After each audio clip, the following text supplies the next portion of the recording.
Имено се основа Македонската контролинг асоциација. Што значи тоа и што таа ќе контролира и кој може да контролира, објаснува професор доктор Синиша Нумовски, председател на Советот на АБИТ, и тука е со нас исто и Теодора Бошкова, директор на маркетинг во Институтот Хајделберг. Добро утро. Официјално. Може добар ден да си кажеме, ве расонив, веќе ве разборев. Благодарам Јована за поканата и благодарам на Македонската телевизија за можноста да учествуваме и да презентираме што се новините во нашите компании. Да започнала со вас. Синиша, што е ова Македонска контролинг асоциација? Зошто се основа и веднаш кога од самото име се наметнува прашањето и кој и што може да контролира?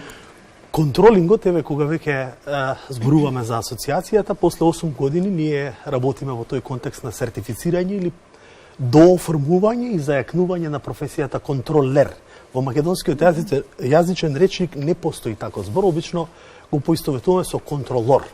Сега, контролингот не значи да контролирате одредени нешта во контекст на измами, проневери, ревизија или контрола во однос на некакви безбедностни системи и слично.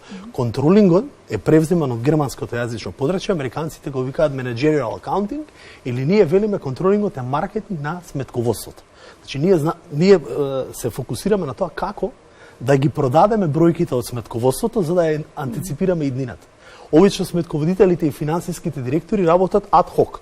Или кога настанот ќе се случи, да видиме по-пластични за гледачиве, ние го прибележуваме на книги и тоа велиме е книговодство која ќе го дадеме во форма на финансиски извештај и некаков биланс на нешто кој го викаме или успех или состојба. Сега контролингот е тој кој која зема информацијата од билансите или од работењето финансиско на секоја деловна организација и го продава, би рекол јас под наводници, или го пласира на управниот одбор и антиципира иднината. И затоа е многу важна професија, една од најплатените во Македонија, во државата, ако ги изземам програмерите, кои што околу 70-74.000 денари е просечна нето плата, контролорите се многу блиску. Контролерите се многу блиску до таа професија и затоа атрактивноста е голема. Која плаќа платата? Предприемачот, сопственикот, управниот одбор, бидејќи вие како контролер или контролинг одделение допринесувате за зголемување на профитот.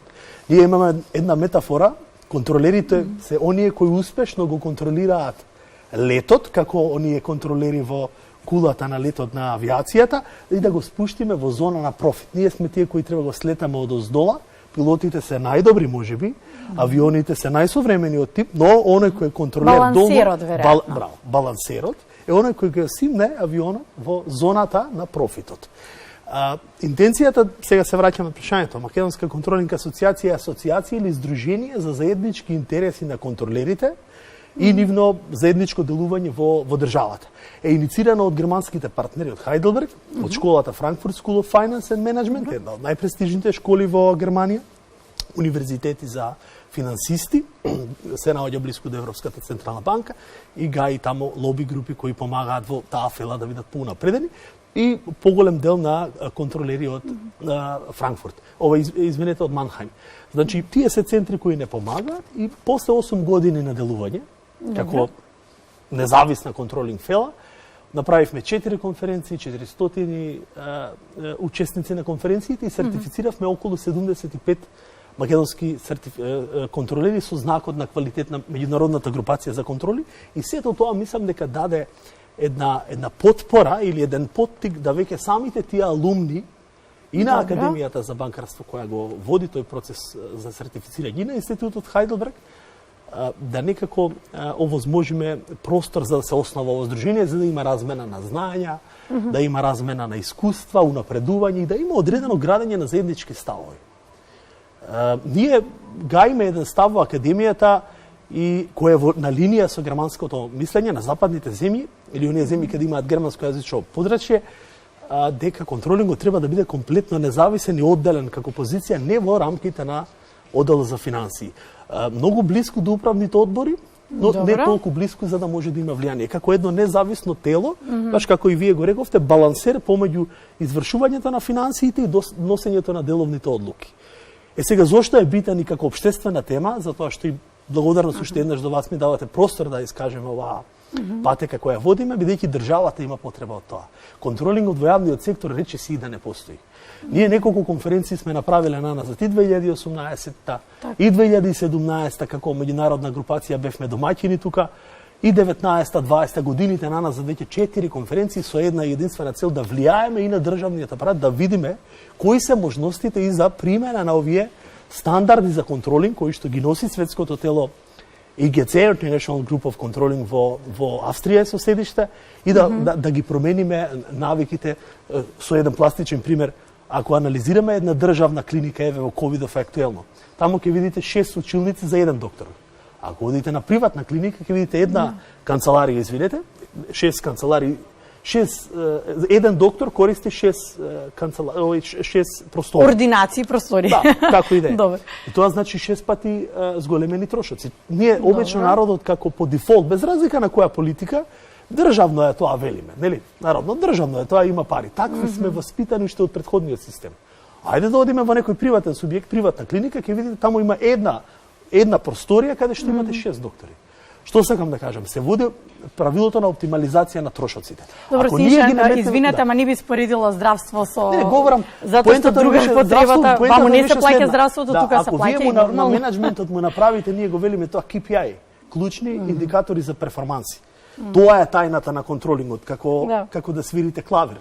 Сега, клавир може и да научите, ама клавир може и да имате дарба да свирите. Тоа зависи од вас. Ја можам да бидам добар клавирџија, ако научам и вежбам 25/7 со 1 сат да го продам, а вие може тоа помалку, бидејќи имате дарба. Поентата што ми е, тие KPI како ќе ги имплементирате во организациите. Тоа е вештината на контролерот. И затоа ја спомнав здравство, без разлика. Вие мора да му најдете на државниот менеджмент таков KPI и да го наградите за да не биде корумпиран. Затоа што вие велите зошто јас да бидам директор на оваа болница да работам со нула или профитабилност, Теодора ако е директор на друга болница работи во континуитет со загуби. Загубите, може би сега не е пример здравството во ковидот, се согласуваме, ја сватете го нормално, пост-ковид период. Добре. Ако работите профитабилно, или ако работите со профит, тоа значи дека треба вишоци ние ги велиме во државните фирми, мора да се наградите. Нема иста плата. Тоа е во стопанство нема иста плата. Добро, кој колку изработил, толку да биде награден, еве народски да кажеме. Теодора, да ја вклучиме за алумни активностите при Хайделберг институтот како поддршка се разбира на Македонската контролерска асоциација. Како ова ќе биде изведено? Која е програмата? Алумните ја даваат најголемата тежина на самиве две институции, на Институтот Хайделберг и на првата Македонска банкарска академија АБИТ. Професорот веќе ги спомена, станува збор за 75 сертифицирани контролери кои што успешно ја завршиле програмата за контролинг програмата на АБИТ во соработка со Хайделберг институтот и даваат тежина на целосниот концепт на алумни како приказ, на успешни приказни кои што со себе ги носат тие квалитети од претходното стекнати искуства работни, праксата, теоријата, споени со она што го научиле овде, да го имплементираат заедно тие идеи, цели, визии и перспективи за понатака, да седнат, да работат заедно, да имаат своји работни групи. Се со цел да ги видат тие промени кои што сакаат да ги видат во овие области, да започнат со конкретни активности таму.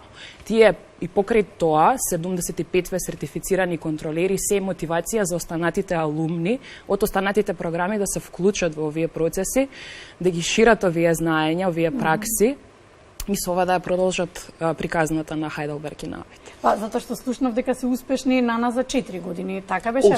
8 години работиме на тоа, во тој домен. Од 2015-та, 14-та некаде. 14-та, јуни, јули. 8 години. Ви посакувам многу среќа и успех.